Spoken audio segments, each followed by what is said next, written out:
Hello, everyone. This is Des, and you are listening to The Wellness Project, powered by Spotlight Coalition, and this is episode number 84.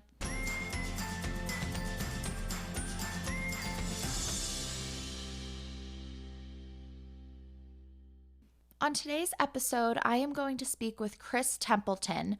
I'm really looking forward to speaking with him today because he is going to be talking with us about his diagnosis of something we haven't spoken about on this show before, dysthymia.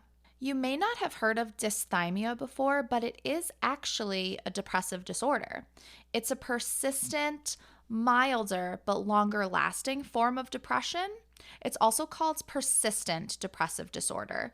So, this is quite different than a major depressive disorder. Dysthymia is tough because it can be difficult to diagnose because people with dysthymia can be seen as just having lower energy or are quiet or more kept to themselves. So it can be really tough to diagnose this persistent depressive disorder. So we are going to hear from Chris about the symptoms that he experienced and how he actually got a diagnosis and realized that he needed to seek help with his mood. So let's talk with Chris. Everyone, I'm here with Chris Templeton. Chris, thank you so much for joining me today. Thanks, Des. Nice to be here. Yeah, absolutely. I'm really looking forward to speaking with you today. So, can you give us a little introduction to who you are, how you've struggled with mental health, the different things you've gone through in your life, and how you got to where you are today? In one sentence or less? Oh, and as much time as you need.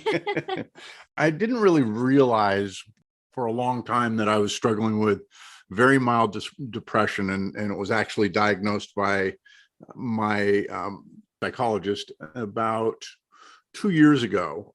So it didn't really change how I saw things. I think it just helped me to put into perspective why I have some of the struggles that I do. I've probably since my mid-20s really felt like I kind of had this rubber sheet in front of me that just kind of kept me from getting things done the way that I wanted to, and the way I wanted to, on the time frame that I wanted to, that sort of thing.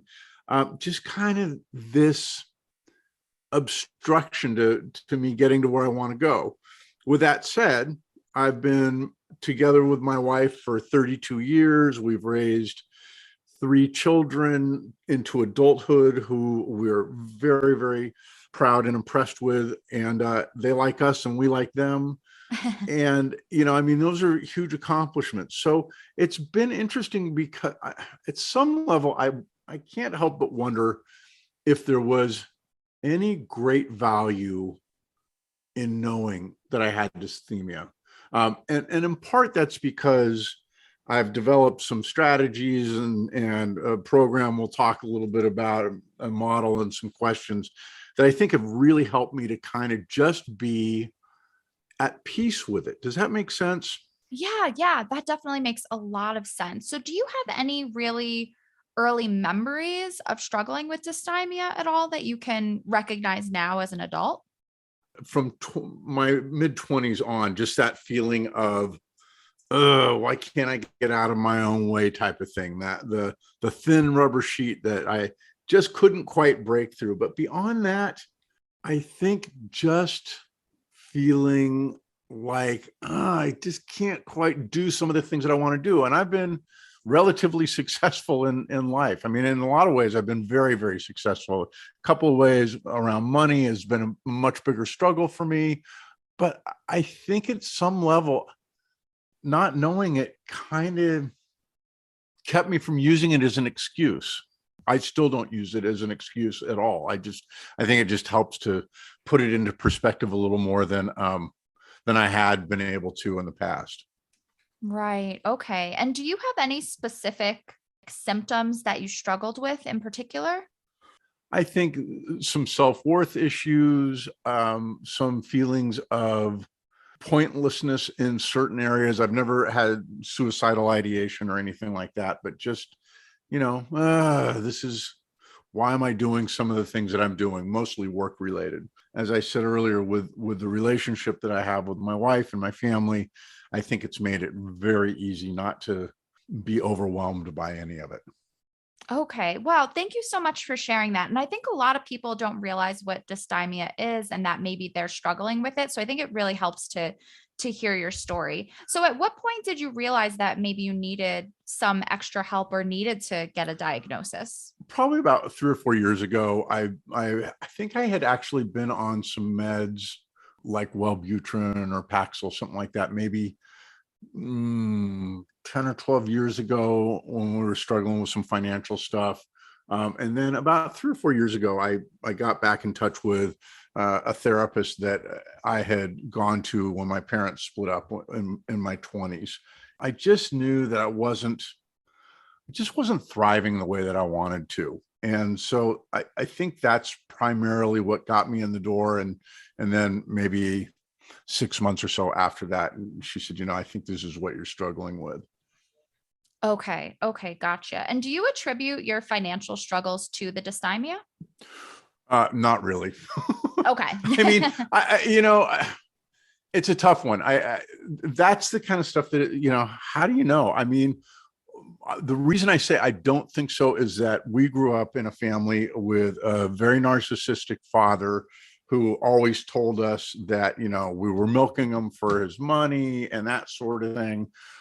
So I feel like the money issues came long before the mild depression. Okay.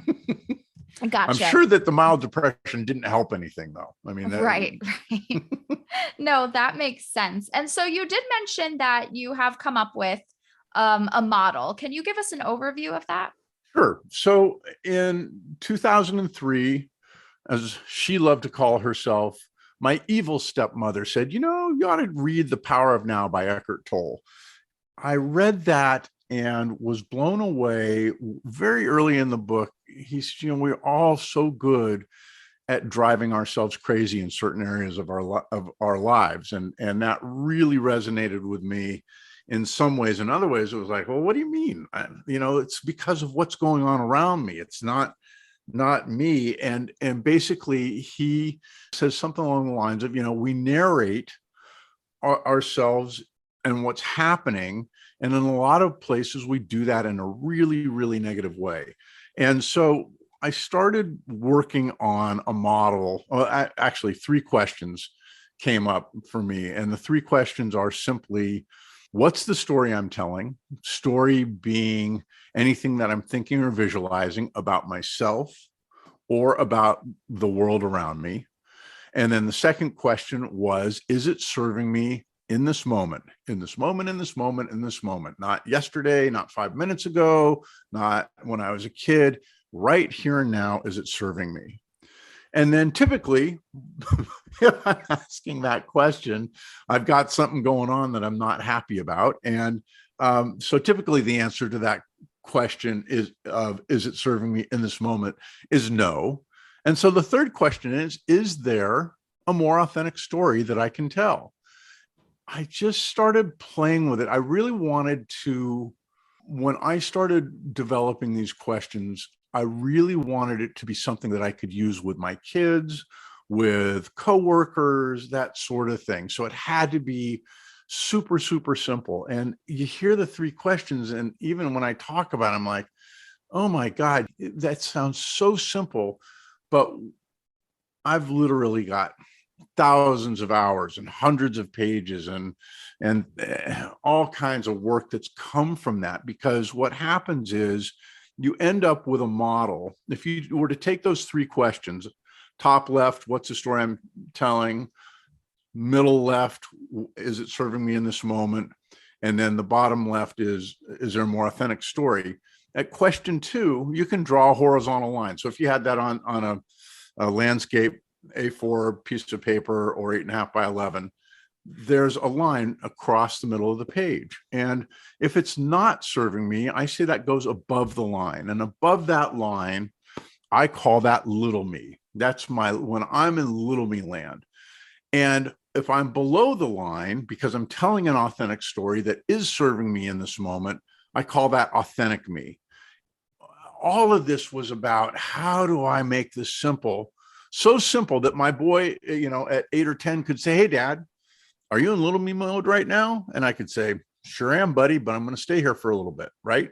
So those are the three questions. But when you start to play out what that means and how it can be set in a model, by the way, your audience can take a look at the model on the homepage of my website, ohthestorieswetell.com.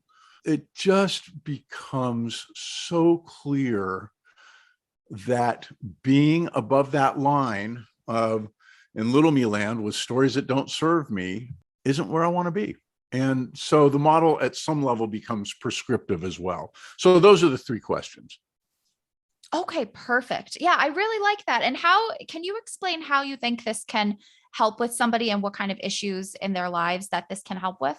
Most of what we struggle with, I guess I'll take one step back and say one of the things that's not dealt with in any primary way is, gee, Des, how you feeling? And I guess that's one of the reasons why the dysthemia hasn't played as much of a role in my life as it might have if I didn't have the benefit of the model, because I can really quickly diagnose, gee, this does not feel good. And I know that because the story that I'm telling doesn't feel good, that I'm probably in little me land. I can be below the line and not feel good. I can be frustrated and that sort of thing. But I feel like I have agency. Above the line, it's all fear-based. I feel like a victim. I feel hopeless.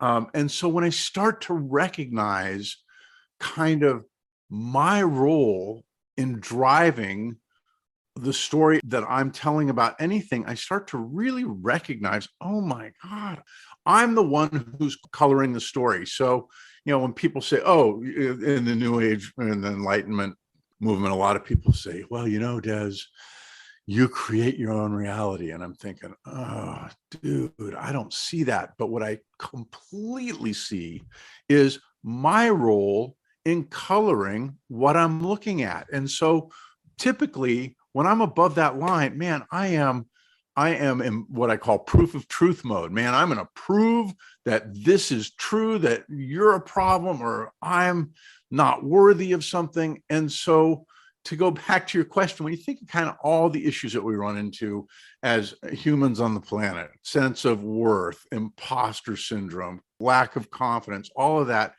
they all start with something that's real. But when you think about it, when we're up in little me land, we are just so good at taking something that's a molehill and turning it into a mountain and recognizing, oh my God, I have agency in the story that I tell.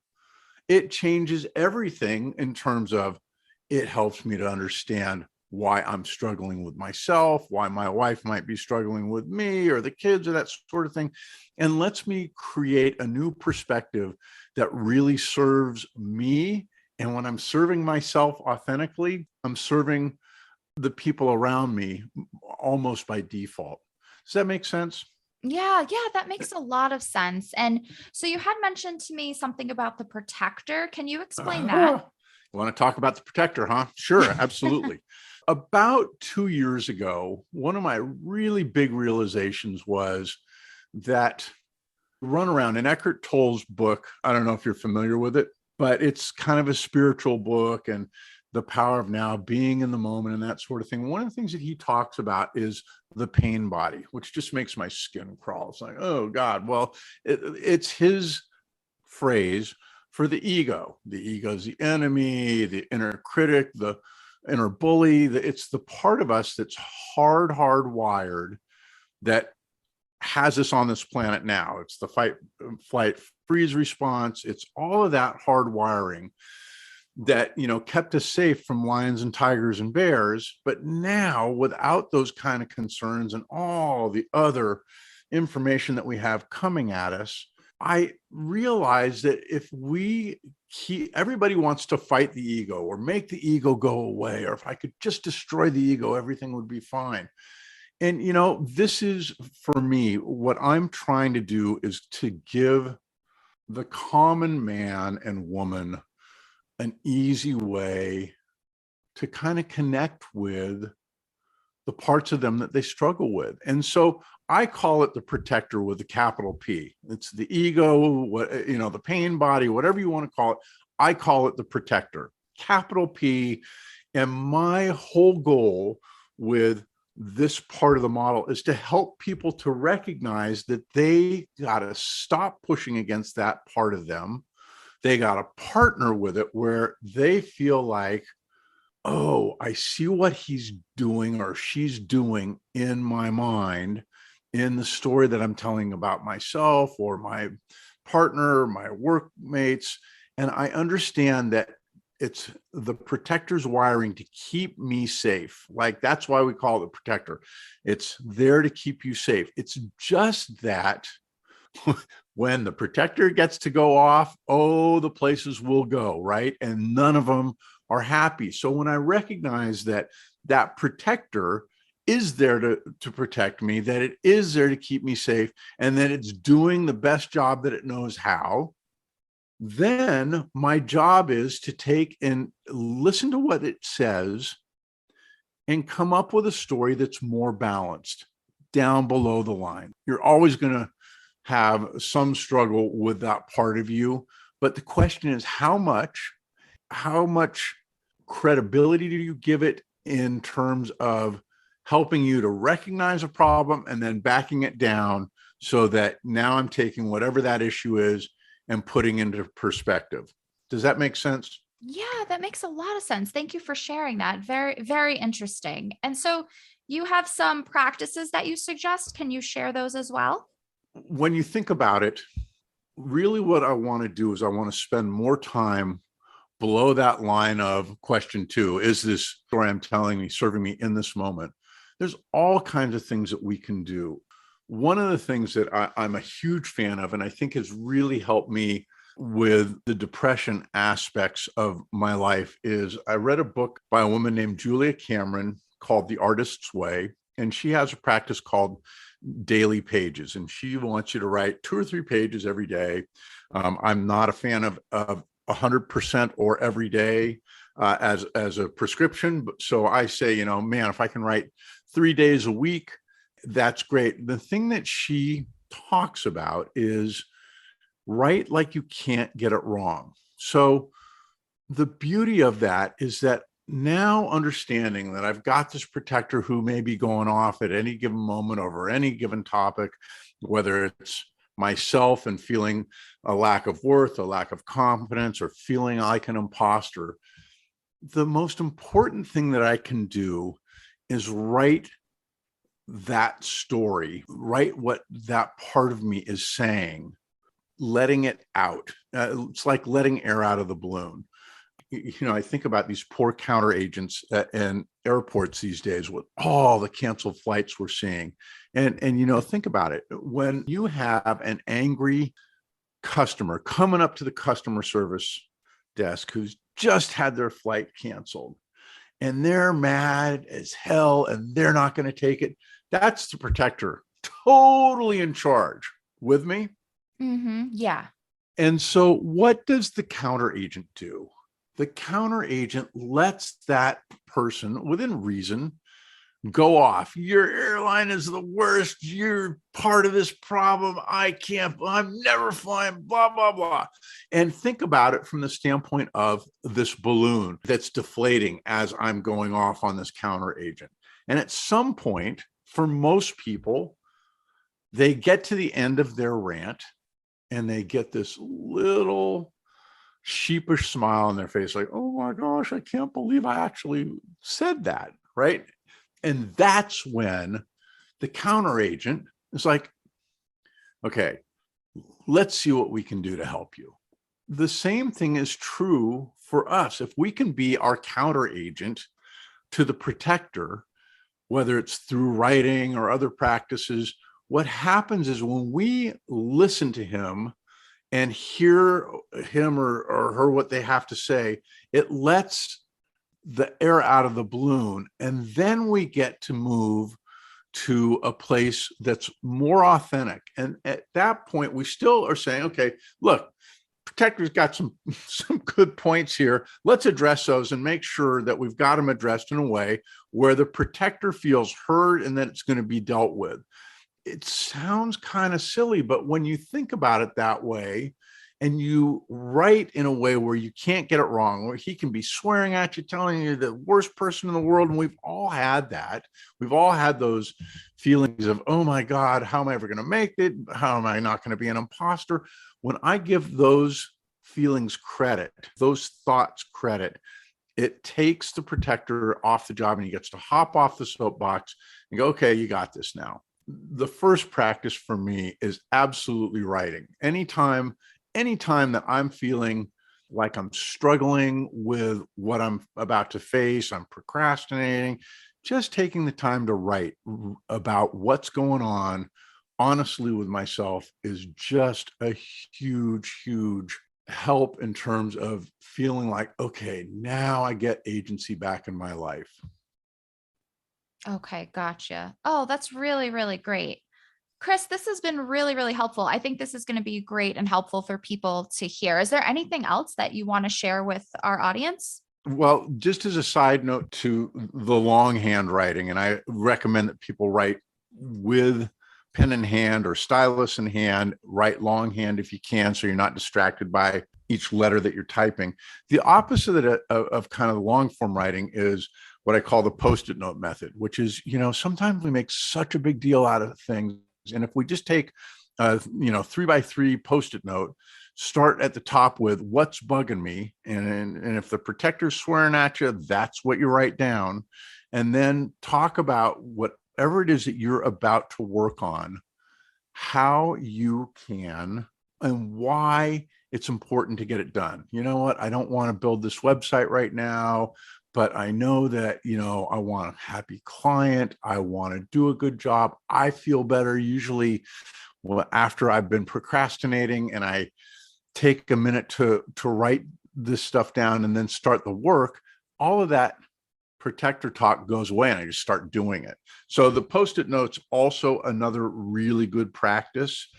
Then beyond that, I think the last thing really is, if you take away nothing else from this, forget all of it and look at setting your life from here on out as practice, giving yourself the room to make mistakes, giving yourself the ability to learn from those. And that's all about, when I say I'm making it practice, I'm giving the protector the ability to step down a little bit and say, okay, if you're going to deal with what just happened and you're going to try and learn from it, I guess I don't need to be as involved and as vocal and as loud in your head as you are, that sort of thing. So life as practice for me has been a huge one. Oh, awesome. Thank you, Chris, so much. This has been really great. And everyone, make sure you go check out Chris at his website, ohthestorieswetell.com. And everything Chris has mentioned on his site will be in the show notes. Chris, thank you so much. Thanks, Des. I appreciate your time. Chris, thank you so much for sharing so much about dysthymia. It's something that a lot more people need to know about because it's so commonly misunderstood and misdiagnosed, or not diagnosed at all. So thank you so much for sharing your story. Everyone, go check out Chris. His links are in the show notes. I hope you learned a lot from today's episode. I would really appreciate it if you went and left me a review, as well as shared this episode or any others that you've enjoyed or learned a lot from with someone that you care about in your life that could really benefit from this show. If you would like to hear more from me, make sure you sign up for my newsletter. The link is in the show notes, and with that, you will get your very own free printable 7-day gratitude journal. Because implementing a gratitude practice in your life has shown so many benefits of improving your mood and your outlook on life, as well as your self-esteem and self-image. So get started on your gratitude practice today by downloading your very own gratitude journal. Again, the link is in the show notes. I will see you next week with another incredible guest.